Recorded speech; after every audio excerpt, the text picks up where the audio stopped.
Nous sommes ici au château Borelli, une demeure du XVIIIe siècle construite par la famille Borelli, une demeure de vacances située entre mer et colline, une demeure où s'inscrit parfaitement l'exposition d'Annie Bascoul intitulée Sortilèges au château, qui se termine.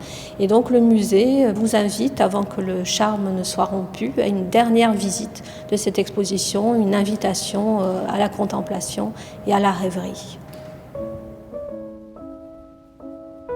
Dans le salon d'honneur, on découvre le travail d'Annie Bascoul. Annie Bascoul est une plasticienne dont l'œuvre tient tout autant de l'enluminure que de la sculpture.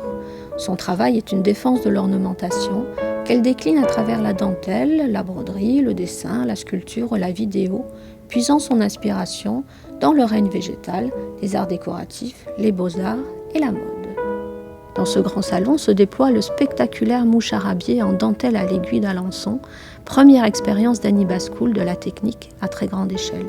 Il a fallu en effet adapter ce processus minutieux, nécessitant pas moins de 7 heures de travail par centimètre carré, aux dimensions de l'installation, soit 3 mètres sur 6, une véritable prouesse technique que le spectateur est invité à traverser, un passage de l'ombre à la lumière.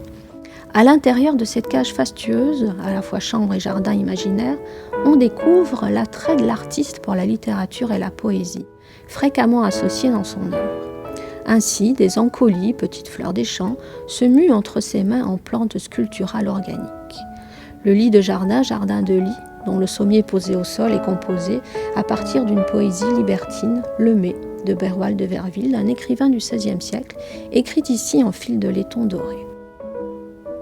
Sous les ors du salon de prestige s'élancent de graciles et sensuelles armures ou cottes de mailles, des robes sculptures, réalisées selon la technique de la dentelle au fuseau de Valenciennes, mais avec un matériau inhabituel, le fil de laiton. Hautement graphique, elle suggère par la ligne, la transparence et le vide l'idée d'un corps, celui des habitantes du château peut-être. Pour Annie Bascoul, en tout cas, elles sont des robes de bal qui invitent au plaisir. Au premier étage, nous allons découvrir une installation, Vivre en Watteau. Depuis 2004, Annie Bascoul travaille autour de l'œuvre de Watteau, dont elle partage les thèmes de prédilection. Les fêtes galantes, les jardins, l'amour, les fleurs, la mode. Plusieurs séries sont nées de ce travail. L'installation Vivre en Watteau en fait partie. Projetée sur 2 fauteuils et un canapé de style Louis XV et Louis XVI, près de 800 motifs décoratifs inspirés de gravures du peintre de Valenciennes. Découpées, agrandies et colorisées, les images défilent sur les sièges en une subtile succession d'étoffes. Toujours en quête d'expérimentation, Annie Bascoul enrichit son travail de nouvelles technologies, notamment l'impression 3D appliquée à la dentelle. À partir des fichiers numériques qu'elle conçoit, elle crée des pièces uniques ou des éléments associés à la dentelle.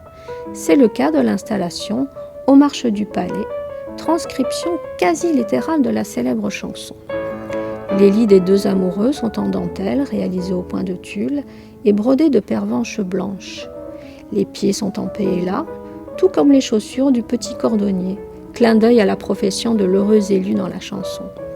Cette installation témoigne de cet érotisme latent qui traverse l'œuvre d'Annie Bascoul, à l'image également de la rivière de fil blanc unissant les 2 lits, symbole de la jouissance féminine. Dans le département mode, les thématiques chères à Annie Bascoul, la nature, les jardins à la française, Watteau et ses fêtes galantes, ont inspiré cette sélection de vêtements et accessoires issus des collections du musée et de la maison Mode Méditerranée, présentée aux côtés de quelques œuvres originales de la plasticienne. Point de départ de la sélection, son livre d'artiste, La mode d'après Watteau, créé autour du célèbre Pierrot de Watteau, un des tableaux favoris d'Annie Bascoul. Elle y souligne l'influence du peintre sur la mode depuis la fin du XVIIIe siècle. Pièces anciennes et contemporaines instaurent ici un dialogue fécond entre passé et présent. Avec Annie Bascoul, la crinoline se fait sculpture. S'inspirant des jardins à la française, l'artiste dessine dans le métal des motifs de parterres de broderie qui connurent un âge d'or au XVIIe siècle. Le parcours s'achève avec cette étonnante robe pétrifiée d'Annie Bascoul. La jupe, réalisée avec une imprimante 3D, et réunit un bustier en dentelle de laiton calcifié sur le site des fontaines pétrifiantes de Saint-Nectaire en Auvergne. Formes, coloris, effets de texture, les modèles de Guy Laroche et Poppy Moreni évoquent ce lent processus, transformant l'eau en œuvre d'art, tandis que la robe, signée Karl Lagerfeld pour Chloé, fait écho à la sensualité et à la technique chère à Annie Bascoul, la dentelle à l'aiguille, laissant deviner la peau sous son léger réseau de fils.